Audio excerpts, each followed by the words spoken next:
আৰু নিয়া মাৰা চেপি আৰু মাৰা। জুবিনদাৰ চেপি মৰিছিল। আচলতে জুবিনদাৰ এই কিছু যে শৰীৰ অসুস্থ, এই মানসিকভাৱে এই কালপিতকেইটাই মানে এনেকৈ তেওঁক চক্ৰৰ বিহু সাজিছিল নহয়। তেওঁ জানিছিল, জানিও তেওঁ সকলো চাই আছোঁ, সকলো বুজি আছোঁ, সকলোৱেও বুজিছে, সকলোৱে জানিছে। তথাপিও সকলোৰে মনত জুবিনদাৰ এটি সাঁথৰ হৈ গৈ আছে। জুবিনদাৰ যে এই অন্তিম সময়খিনি তেওঁ আহিছিল, তেওঁ বুজিছিল আৰু তেওঁ ইমান দুৰ্ভগ নহয়। তেওঁ শিৱৰ শিৱত্ব চুব পৰা এজন মানুহ।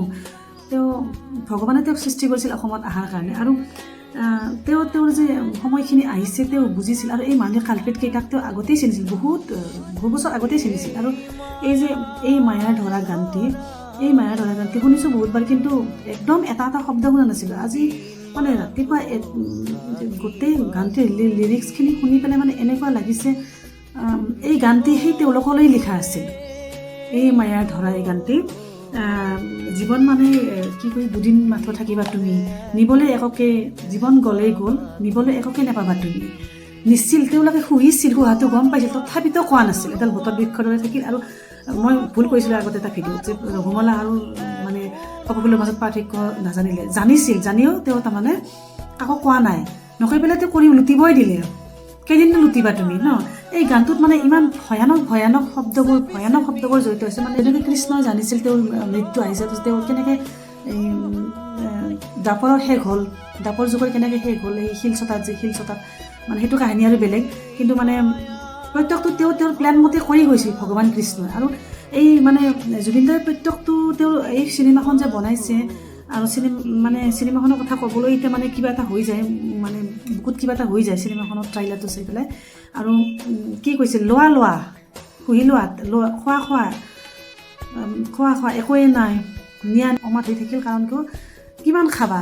তেওঁ যে আহিছে পৃথিৱীত কৰিব লগা কামখিনি হয়তো তেওঁ এই চিনেমাখন বহুত দেৰিকৈ বনালেও হয়, কিন্তু তেওঁ দেৰিকৈ নহওঁতে এতিয়া বনালে কিয়? তেওঁ জানিছিল হয়তো তেওঁৰ অন্তিম সময় আহিছে। গতিকে মানে কি এই তেওঁৰ শেষৰ এই ইচ্ছা সপোনখন তেওঁ হয়তো জানেও তেওঁ চাব নাপায় নেকি, মানে কিবা এটা সাঁথৰ হৈ আছে মনত। মানে কি ক'ম, এই গানটোত লিখিছে নিজৰ শিৰতে কালপুৰুষ, দুখন হাতমুঠি একেই সমান মাটি সাজিবলৈ নিজৰে কবৰ। এই কালপিতকেইটাৰ যে শেষত কি অৱস্থা হ'ব, তেওঁক লুটি খোৱা মানুহ যেতিয়া অসমৰ ৰাইজে গম পাব তেওঁৰ হয়তো কিবা এটা হ'ব আছে, তাৰপিছত তেওঁৰ কিবা এটা মহাপুৰাণ বা কিবা এটা হোৱাৰ পাছত যেতিয়া কালপিতবিলাকৰ বিষয়ে অসমৰ ৰাইজে গম পাব, তেতিয়া তেওঁলোকৰ অৱস্থা কি হ'ব? এই জুবিনদাই এই গোটেইখিনি আগতেই গম পাইছিল, গম পাই আকৌ নিজৰ হাততেই কবৰ সাজিবলৈ একেই কবৰ।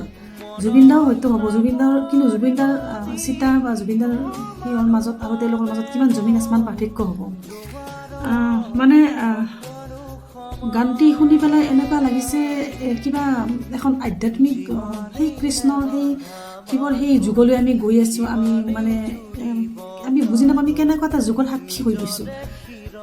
আপোনালোকে যদি মন দি শুনিছোঁ। আচলতে এই গানবোৰ তেওঁ গাইছিল, তেওঁ আগতে কৈছিল, অসমৰ জনগণক তেওঁ এই গানৰ জৰিয়তে কৈ আছিল। কিন্তু এই গানবিলাকত আমি জনসাধাৰণে তেওঁৰ গান গাই, তেওঁ ষ্টেজত গাই আমি চিঞৰি গানৰ তালত নাচিছিলোঁ।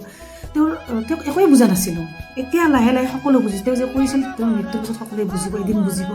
এতিয়া বুজিছোঁ ইমান ভয়ানক এই গানটি ইমান ভয়ানক। তেওঁৰ মায়াবিনী যেনেকৈ তেওঁৰ জীৱনৰ লগত জড়িত, কিন্তু এই গানটোও তেওঁৰ এই হয়তো অন্তিম সময়খিনিৰ লগত তেওঁৰ এটা বিষাদ ভৰা এই অন্তিম সময়খিনি ক্ৰিটিকেল টাইমখিনিৰ লগত জড়িত তেওঁৰ এটি মানে গান। এই গানটি সঁচাকৈ বৰ ভয়ানক, বহুত ভয়ানক গান।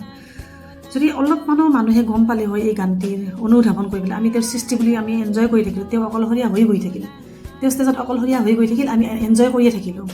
এতিয়া মানে এনেকুৱা লাগিছে যেন মানুহজনক টানি আনিম বা চিঞৰিম, বুকুৰ জোৰেৰে চিঞৰিম। এতিয়া এনেকুৱা অনুভৱ হয়, কি কৰিম, খুব বেদনা।